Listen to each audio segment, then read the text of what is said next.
Hello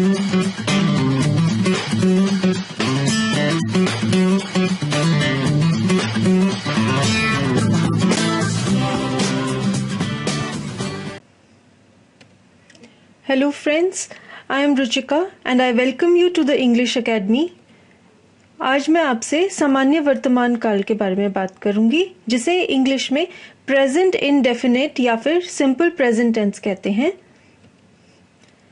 दोस्तों, मैं आशा करती हूँ कि आप हर रोज अभ्यास कर रहे हैं और आपकी गलतियां भी कम हो रही हैं। यही एक नई भाषा सीखने का सही ढंग है और हम इसी प्रकार आगे बढ़ते हैं। आपको अंग्रेजी में जीना है, अंग्रेजी में सोचना है, अंग्रेजी भाषा की वार्तालाप सुननी है, अंग्रेजी कार्यक्रम भी देखने हैं टीवी पर और अंग्रेजी बोलने का प्रयास करना है। चलिए अब मैं आपको बताती हूँ कैसे पहचानेंगे आप किसी वाक्य को कि वह वर्तमान काल का है। जो वाक्य अंत में ता हूं या फिर ता है या ती है, ते हैं से अंत होता है, वह इस कैटेगरी में आएगा। यह किसी आदत या किसी रोजाना की जो आपकी कार्य है उसे दर्शाता है। सार्वभौमिक सत्य के लिए भी यही काल यूज होता है और अनुभूति की क्रियाएं, जिन्हें हम एक्सपीरियंसेस कहते हैं, उनके लिए भी वर्तमान काल इस्तेमाल होगा। एग्जाम्पल देखिए, मैं पानी पीता हूं। ये कार्य वर्तमान काल के साथ साथ एक आपकी रोज की दिनचर्या के बारे में है कि आप हर रोज ही पानी पीते हैं। मैं पानी पीता हूं। I drink water. सिंपल से आप इसको ऐसे इंग्लिश में लिख देंगे, आई ड्रिंक वाटर। एक और एग्जाम्पल, हम पानी पीते हैं। जब एक से ज्यादा व्यक्ति की बात हो रही है और वो अपने बारे में फर्स्ट पर्सन की बात है, हम पानी पीते हैं। We drink water. तुम पानी पीते हो, इंग्लिश में कहेंगे यू ड्रिंक वाटर। ये दूसरे व्यक्ति की बात है। लड़कियां पानी पीती हैं। लड़कियां, ये एक से ज्यादा थर्ड पर्सन, तीसरे व्यक्ति की बात हो रही है। Girls drink water. वह पानी पीता है। अब ये भी तीसरे व्यक्ति, एक की बात हो रही है, एक व्यक्ति है। तो ये देखिए वाक्य बन गया ही, क्योंकि एक पुरुष की बात हो रही है। ही ड्रिंक्स वाटर। अब यहाँ पर पीता है। जहां तक हमने अभी जितने एग्जाम्पल देखे थे उनके स्थान पर ड्रिंक लिखा था, यहाँ पर सेकेंड फॉर्म ड्रिंक्स लिखेंगे। ही ड्रिंक्स वाटर।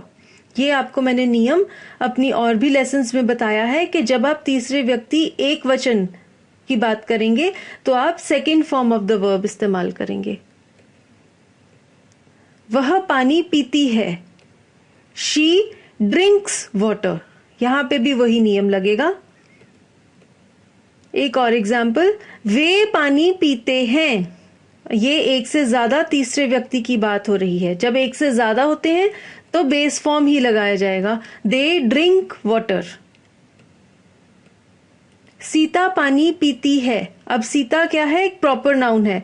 प्रॉपर नाउन के साथ भी बेस फॉर्म के साथ साथ एस जोड़कर सेकेंड फॉर्म लगाया जाएगा। Sita drinks water.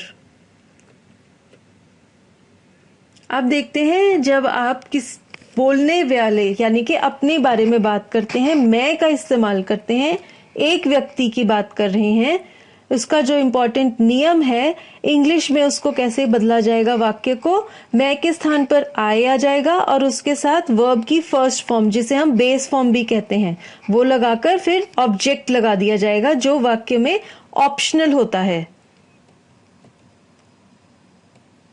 उदाहरण है, मैं हर रोज एक आम खाता हूं। ये आपकी एक हर रोज की डेली की एक्टिविटी है। मैं हर रोज एक आम खाता हूं। इंग्लिश में आई, मैं के स्थान पर आए, खाना को इंग्लिश में ईट कहेंगे, एक के स्थान पर वन, आम को मैंगो कहते हैं, हर रोज यानी कि एवरी डे। सेंटेंस बन गया, I eat one mango every day. एक और एग्जाम्पल, मैं उसे नहीं जानता हूं। ये एक नकारात्मक वाक्य है जिस वाक्य में नहीं आ जाता है। I do not know him, नहीं के स्थान पर नॉट लगा दिया जाएगा। मैं के स्थान पर आई, हूं के स्थान पर डू। आई डू नॉट, जानता को कहते हैं नो और उसे को कहेंगे him. I do not know him. अब मैं आपको बताती हूं, जब बोलने वाले व्यक्ति एक से ज्यादा होंगे या फिर आप हम का उपयोग करते हैं उसका क्या नियम है। हम के स्थान पर वी और फिर से वर्ब की फर्स्ट फॉर्म ही आएगी और फिर ऑब्जेक्ट आ जाएगा। चलिए इसका उदाहरण देखिए। हम प्रतिदिन नहाते हैं, ये भी एक हर रोज का नियम है। वी नहाते हैं, इसका बेस फॉर्म है bathe. We bathe every day. एक और उदाहरण, क्या हम एक दूसरे को जानते हैं। अब ये क्या है, एक प्रश्नात्मक वाक्य है, प्रश्न पूछा जा रहा है। क्या हम एक दूसरे को जानते हैं। Do we know each other, हैं के स्थान पर सबसे पहले आ जाएगा डू, हम के स्थान पर वी, जानते हैं इसे कहते हैं नो, ईच अदर मीन्स एक दूसरे को। इंग्लिश में सेंटेंस बन जाएगा do we know each other. अब मैं नियम बताऊंगी, जब आप दूसरा व्यक्ति या फिर जो सुन रहा है, सुनने वाले व्यक्ति के बारे में बात करते हैं, जिसे कहते हैं तू या फिर तुम का इस्तेमाल करते हैं। इसका नियम है तू के स्थान पर यू आएगा, फिर वर्ब की फर्स्ट फॉर्म और फिर ऑब्जेक्ट। इसका एग्जाम्पल है, तुम हर सुबह पूजा करते हो। ये भी एक नियम को दर्शा रहा है जो कि वह व्यक्ति हर रोज करता है। यू प्रे एवरी मॉर्निंग, पूजा करना इसे प्रे कहते हैं, ये बेस फॉर्म है प्रे का। यू प्रे हर सुबह, एवरी मॉर्निंग, वाक्य बन गया यू प्रे एवरी मॉर्निंग। एक और एग्जाम्पल, तुम मेरी किताब नहीं पढ़ते हो, ये फिर से एक नकारात्मक वाक्य है तो नॉट आएगा। यू, तुम के स्थान पर यू, हो डू, नहीं के स्थान पर नॉट, पढ़ते मीन्स रीड, ये फिर से बेस फॉर्म है रीड। मेरी किताब यानी कि my book, you do not read my book. अब मैं आपको नियम बताती हूं, जब आप तीसरे व्यक्ति बहुवचन की बात करेंगे या फिर कोई जातिवाचक संज्ञा की बात करेंगे। इसका नियम है दे आ जाएगा। अगर कोई जातिवाचक संज्ञा है जैसे लड़के तो उसके स्थान पर बॉयज, बहनें या तो उसके स्थान पर गर्ल्स, ऐसे आप शब्द को चेंज कर देंगे और फिर वर्ब की फर्स्ट फॉर्म लगा देंगे और उसके बाद ऑब्जेक्ट आ जाएगा। इसका उदाहरण है, वे बंदरों के पीछे भागते हैं। ये कह लीजिए आप उनका कोई हर रोज का कार्य है इस वाक्य में जो दर्शाया जा रहा है। वे बंदरों के पीछे भागते हैं, वे के स्थान पर दे, भागते इसको कहते हैं रन। दे रन, पीछे को कहते हैं आफ्टर और बंदर means monkeys. They run after monkeys. एक और एग्जाम्पल है, वे क्या चाहते हैं, ये फिर से एक प्रश्नात्मक वाक्य है। What do they want? एक और उदाहरण, ये देखिए, ये तीसरे व्यक्ति एक वचन, जहां पर शब्द इस्तेमाल होता है वह या फिर वो या फिर कोई व्यक्तिवाचक संज्ञा होती है जिसे हम कहते हैं प्रॉपर नाउन, उसका इस्तेमाल होता है। उसका नियम है कि ही या शी आएगा, उसके साथ वर्ब की फर्स्ट फॉर्म और उसके साथ एस या ईएस जोड़ देंगे और फिर ऑब्जेक्ट आएगा। वर्ब की फर्स्ट फॉर्म के साथ जब हम एस या ईएस जोड़ देते हैं तो बन जाती है वर्ब की सेकंड फॉर्म। इसका उदाहरण देखिए, राम चाय पीता है। इंग्लिश में राम ड्रिंक्स टी। अब पीना को वैसे कहते हैं ड्रिंक, बेस फॉर्म है ड्रिंक, पर जब हम तीसरे व्यक्ति की बात कर रहे हैं, एक है वो, या फिर ये क्या है, राम किसी का नाम है, एक प्रॉपर नाउन है, व्यक्तिवाचक संज्ञा, तो हम वर्ब की सेकंड फॉर्म लगाएंगे ड्रिंक्स। वह खाना क्यों नहीं खाती है, ये एक प्रश्नात्मक और नकारात्मक वाक्य है। Why doesn't she eat food? अब आप सोचेंगे doesn't क्यों लिखा है मैंने। doesn't को कहते हैं does not। ये एक कॉन्ट्रैक्शन है जहां पे हमने ओ के स्थान पर एक अपोस्ट्रोफी कॉमा, हवा में एक कॉमा लगा दिया ओ के स्थान पर, तो ये वैसे वाक्य है Why does not she eat food? English में does not को doesn't भी कह देते हैं। Why doesn't she eat food? अब ये एग्जाम्पल्स हैं जहां पे एफर्मेटिव वाक्य है, उसके बाद एक नेगेटिव वाक्य है, उसके बाद एक प्रश्न है। एक ही वाक्य के अलग अलग फॉर्म्स देख सकते हैं आप। सबसे पहले जहां पे मैं आता है, मैं चाय पीता हूं, आई ड्रिंक टी। अब ये नकारात्मक है, मैं चाय नहीं पीता हूं, I do not drink tea.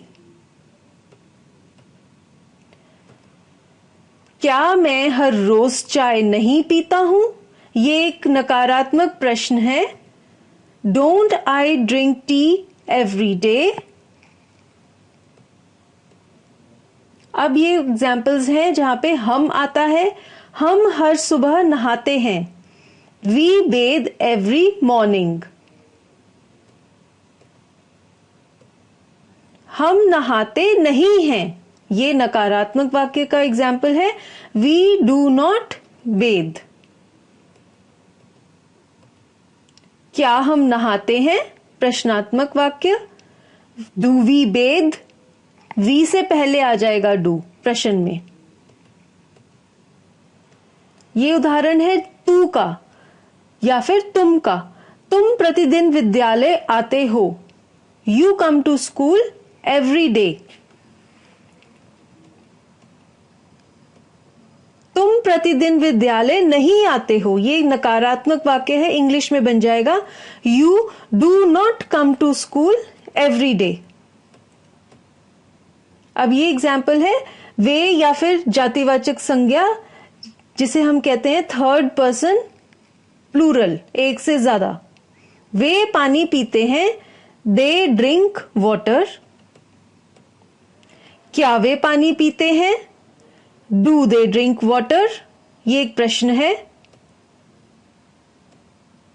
लड़के खेलते हैं, अब यहां पर एक कॉमन नाउन है लड़के, जातिवाचक संज्ञा। इंग्लिश में लड़के को बॉयज कहेंगे, खेलते हैं के स्थान पर प्ले, बॉयज प्ले। लड़के खेलते नहीं हैं, बॉयज डू नॉट प्ले। अब ये एग्जाम्पल है जहां पर थर्ड पर्सन है, एक है, तीसरे व्यक्ति एक वचन की बात हो रही है या फिर किसी प्रॉपर नाउन का यूज होगा। वह मंदिर जाता है, ही गोज टू टेम्पल। वो मंदिर नहीं जाती है, she does not go to temple. अब आप कहेंगे यहां पे मैंने गो लिखा है, पिछले वाक्य में गोज था, तो यहां पे आप देखिए पहले डज लिख दिया है मैंने। डज क्या है, डू की सेकंड फॉर्म, वर्ब की सेकंड फॉर्म ही आएगी। यहां पे डज लगा दिया है ना, तो वो है डू की सेकंड फॉर्म, इसलिए गो लिखा है। एक और एग्जाम्पल, राम प्रतिदिन पूजा करता है, ये एक व्यक्तिवाचक संज्ञा का एग्जाम्पल है, किसी का नाम है Ram. Ram praise every day, तो आप देख सकते हैं यहां पर प्रे की सेकंड फॉर्म, जहां पे एस जोड़ा है, प्रेज आएगा। सीता पूजा नहीं करती है, ये एक नकारात्मक वाक्य है, सीता डज नॉट प्रे। अब ये कुछ वाक्य जहां पे आप प्रैक्टिस कर सकते हैं। मैं एक आम खाता हूं, अब आप अपने मन में पहले सोचिए कि इसका जवाब क्या होगा। चलिए देखते हैं इसका उत्तर। आई ईट अ मैंगो, एक के स्थान पर अ लिखा है मैंने। एक और वाक्य, वह पाठ याद करता है। इसका उत्तर है he learns the lesson। जब आप थर्ड पर्सन की बात करें तो लर्न के साथ एस जोड़ देंगे, सेकेंड फॉर्म बना देंगे और फिर लिखेंगे he learns the lesson। एक और एग्जाम्पल है, धोबी कपड़े इस्त्री नहीं करता है। धोबी डज नॉट आयरन क्लोथ्स। अब ये डज क्या है, ये भी डू की सेकेंड फॉर्म है। क्या विद्यार्थी शोर मचाते हैं? Do students make noise. अब स्टूडेंट्स या विद्यार्थी क्या है, ये एक जातिवाचक संज्ञा है, एक से ज्यादा है, तो यहां पे डू आएगा, डज नहीं आएगा। ये डू क्या है, ये भी डू भी एक वर्ब है और ये बेस फॉर्म है। Do students make noise, make भी एक वर्ब है और ये भी एक फर्स्ट फॉर्म है, मेक। एक और एग्जाम्पल, मोहन क्रिकेट कहां खेलता है? Where does Mohan play cricket? धन्यवाद हमारा ये वीडियो देखने के लिए और इंग्लिश एकेडमी को जरूर सब्सक्राइब कीजिए।